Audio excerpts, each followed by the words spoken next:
everybody, I'm Katie, a tasty producer, bringing you some tips on this recipe. So my first tip is, if you like mint but you don't love mint, you can pull back on the mint extract a little bit, and instead of doing a half a teaspoon, try a quarter teaspoon.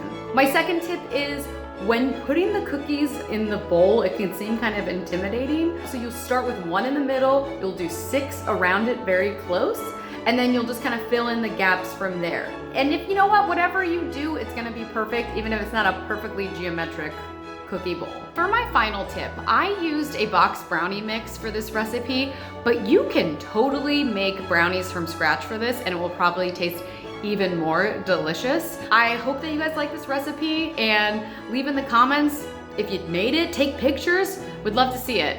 Talk to you guys later.